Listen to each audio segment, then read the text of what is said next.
it's different. It's so much has changed in the last 2 or 3 years. And that brings us to our first question from the folks. And this is from CFB down south. And this is what I think. I get this a lot. And I think because you talk to these players so much, you will have a lot better sense of this. So question is, for 4 and 5 star recruits, what percentage of decisions are coming down to an extra 10 to 20% of NIL? Or is it even possible to know? And I think what this question means is, like, how much of it is a little bump in the NIL puts it over the top to go to maybe a school that isn't as good at developing players for the draft, or doesn't historically develop as many players for the draft, or isn't as historically successful? Like, how much of it is, I'm going to take this money will be the determining factor, and how many guys are like, okay, the money is a factor, but not the factor? I think for the majority, the money is a factor, but not the factor. But there are a handful of recruits that are trying to squeeze as much as they possibly can financially out of this process and view themselves as a brand and a product, perhaps even more than they do as a football player. But I think holistically, most of these kids are still trying to make a college decision based on a place that's going to develop them, to give them a chance to play football at the highest level for the longest amount of time, to be drafted as early as possible. So programs with those track records are still going to have the most success on the recruiting trail year in and year out. And then I think the opportunity to play in the biggest games on the biggest stage, and that typically goes hand in hand with the programs that develop the best, is obviously another big factor. And then certainly proximity and some of those things that have always been in play are in play as well. But like I said, there's a few kids each cycle where it's coming down the stretch, and that NIL offer or opportunity is going to be the ultimate decider. And then look, we see kids that announce their commitments to schools, but their LOI is not in right away. Sometimes maybe that's because the first payment hasn't come in yet. Mm-hmm. You know? So that we are definitely seeing some of that, and maybe it's nothing to worry about, but that detail still needs, that box still needs to be checked. That payment needs to be on the way, and then my LOI is on the way.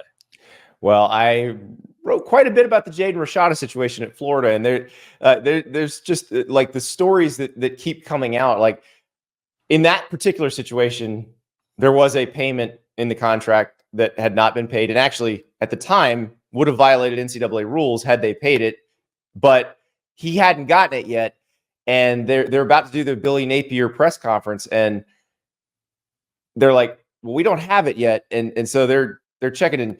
I believe somebody told them that you probably shouldn't put Billy Napier up there unless you have his letter of intent. Otherwise, it's going to get really hairy. Now, it did get hairy anyway, but you're absolutely right. I mean, that just becomes another leverage point, another place to negotiate, which, we'll see what happens in college sports, Steve. I think they're headed toward an employment model with contracts and that sort of thing, where that's going to get signed and you're going to say, we've signed this guy for 3 years. And it's not going to be going back and renegotiating every 5 minutes. Well, I actually think, obviously, these collectives, I think we're ultimately going to see them become internal, and the schools and the universities are going to handle it. And the other thing, you talk about a 3-year contract. I'm not so sure we'll see 3-year contracts. I think 6 I wouldn't months, sign one if I was a 5-star. I'd only do a 1. I wouldn't sign one if I'm the school either, unless you just know it's a really good player. Because 6-month contracts early on with unproven players, you could get out of it if that player is not who you thought it would be or should be. And the players can get out of these contracts at any point. So if someone goes on to overplay their 6-month contract, they're going to get a better deal at your school, or they could go into the portal and get a better deal elsewhere. But if I'm a school and talking to some of these personnel guys and coaches internally, like a 6-month deal is probably the best situation for everybody, but certainly it protects the schools, because if you recruit a young man and you're giving him a lot of money and he ultimately doesn't end up being that player that you expected him to be, you have some outs there to cover you, because if you sign him to a 3-year deal, he might just hang out there forever and not make an impact for you on the field. Well, and that's the thing. That would be interesting. So basically every freshman's on a prove it deal. And then if the freshman is good, you sign them to a 3-year deal that gives the player an out to the NFL after 2 years. Like that would make perfect sense. And also create some more continuity. Because I think that's the thing that bugs fans is they don't like it. They're going to fall in love with a player and that player is going to leave. And that's the biggest thing. Now, I contend that watching the numbers, they like reading about the horse race. They like reading about the movement of the players as well and following the movement of the players.